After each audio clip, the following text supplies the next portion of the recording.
Chris, thank you so much for coming in. We were going to talk about your the only remaining course that you have any places for, which is Feral Fathers and Savage Daughters. Dangerous Daughters. You've got to get the D in the D. Okay, Dangerous Daughters. I love the title and I love the offering. But it'd be really interesting to hear how you actually came up with that idea in the first place. Yeah, well, done a lot of stuff in the past with fathers and sons. For many years, done one with fathers and sons. A weekend, just men and boys, and it's always wonderful. It's this really special atmosphere, and everyone really enjoys it. And a lot of the time, interestingly, it was organised by the mums, and then the dads turn up, and just so often the reaction is, I wish I'd thought of this, done this before. Why do you think it is the mums that organise it? Why are the ones that actually book it and sort it out and everything like that? Well, I mean, it does appear, at least in this case, to be a pattern. I mean, I experienced that pattern too. It's not always the same. Domestic jobs are divided up the same way, but it does often seem to be that in an average household, the mums are doing that, and I'm sure dad's doing something else. Plenty of other things. So, okay, we had quite a lot of controversy when we first put out the advert for this particular learning experience.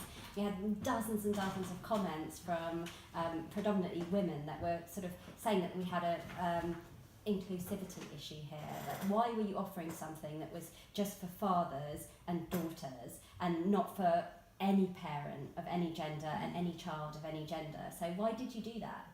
It's funny because for years doing something that was just fathers and sons, no problem at all. And then actually extending it. So why not do one for fathers and daughters? I'd love that. So I'm doing that this year. And then the controversy is met. So that's what triggered it? Yeah, before never.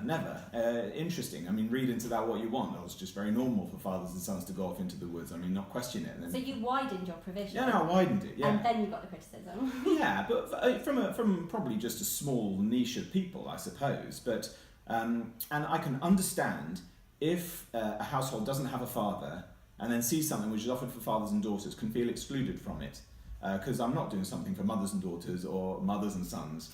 Lots of other people are, and I'm not. And if someone didn't have a father figure in their life, is it possible for them to bring somebody else who is within their network that acts? Oh, yeah, cool. You know, I've had uncles and godfathers and friends of the family. Yeah. It's the fathers and sons is more a symbolic thing rather than like you have to be a biological father. No, of course not. It's about men and boys and men and girls.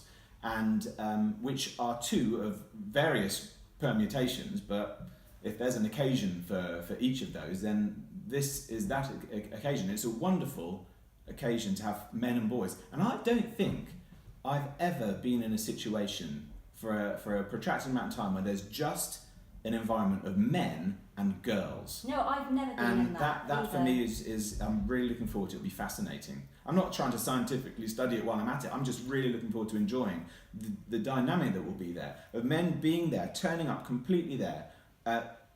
And the spirit is to serve these girls, to be there, to give them 100% of their time and interest, and also getting into what they're getting into at the same time, not just like standing back, well done girl, you know, just encouraging pat on the shoulder, just doing stuff together, but with a group of men. And that environment can also be used, you know, with stories around the fire at night, telling stories that just have to do with the special relationship between a man and a girl. All the others are special, but we're talking about this one this weekend, and we're in amongst it, we're doing it, we're in the woods together, and we're sleeping in some strange shelter concoction we've made. And do you think that mothers have the same amount? You said that this is the first time. I think it's probably the first time I've ever seen that particular arrangement. Do you think that mothers have similar opportunities to do things with their children? Yes. Well, possibly more, would you say? I don't know. I've seen a lot of mother and daughter stuff going on. I mean, that's as established as father and son may be established. I don't know what I mean by that because I haven't gone off and tried to research the market. But certainly, I know that if there is a mother and a son or a mother and daughter who want to do something, then there are lots of other people who I could put them in contact with who are doing something like that. They could offer alternative things. I mean, what I do reflects my own take on things, my own style, my own preferences. So it's not like following some kind of formula. It's just something that I'm doing. That you feel able to offer. Yeah, and it just comes out of my what I'm fascinated in and what I'm excited to do. And other people will do things in different ways. So I don't know if there's a carbon copy.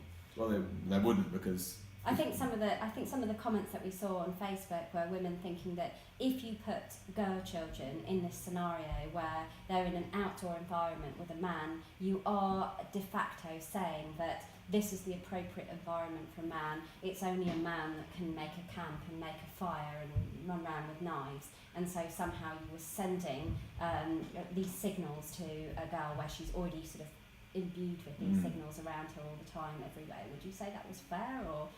No. First thing I'd say is never run around with a knife. But in all seriousness, no. I think that's a very if there is more than one person thinking that, that's quite an adult take on things, I think, and maybe a quite a controversial view on men. I mean, yeah, no, I don't see where that could come from. It's not looking to for men to show the way. These men will be turning up, a lot of them, and they're learning as well, and they're usually almost there. Sometimes it is a bit of a thing for any parent, whether son or daughter, of trying to look like you know what you're doing. The trick is to get past all that and just have everyone failing valiantly together, and then coming up with their inevitably triumphant. And there's no, it's not. I mean, it's. I don't see how. Apart from with very, very cynical view, thinking that if you put men and girls together, the girls will learn from that they have to only learn things from men. More it's the other. The other way is really girls can find that they can get the support of men to empower them in what they're doing. And I would not want to be in an environment where there's men, some doctrine of domination and thinking that that's where the knowledge comes from. No, not at all. And I it's just fun to be together doing it. To be fair, there were quite a lot of comments supporting the offering in its entirety and rubbishing this idea that it could be poorly construed. And I suppose when I think about it, I think about from a building software point of view, we're always measuring up what are the benefits, what are the values, and what are the costs. And so there is clearly so many benefits from male role models offering their own time to either gender in its own space, and the risk, which is the outside chance that there may be some poor signalling going on about what were men's roles and what were female roles, seems very small under the circumstances. And we're in the woods. Roles go out the window. They just don't exist there. That's the refreshing thing. You can make it as you want it. So I find at home, if my wife isn't around, I have a different time with my children, and so does she when I'm not there. Of course, it's different. Yeah. It's not better necessarily or worse. It's different, and girls, I think, benefit from learning and being around other men than just their fathers, and other women as well as just their mothers. Well. So being in a group where they can see other men in slightly out of their comfort zone, really, and just digging in and getting on with it, I think is a fantastic experience too. And the more men who feel easy in the company of children, which should not be taken for granted. Yeah. That I know there are a lot of men out there who more want to just run the other way when there's a child around that's not their own, just because there's so much complication around this. There's so many things being said, and for some it's just easy to say I just would rather not be involved. And I know a lot of men who are like that, and I can understand it too. And I'd like to do a little thing that maybe serves the other way of looking at it, but at the simplest level, what is not brilliant about a dad and a daughter spending a weekend together in the woods with a load of other dads and daughters? What is not just simple and beautiful about that? I think it sounds like a really magical experience. Thank you so much for talking to us today.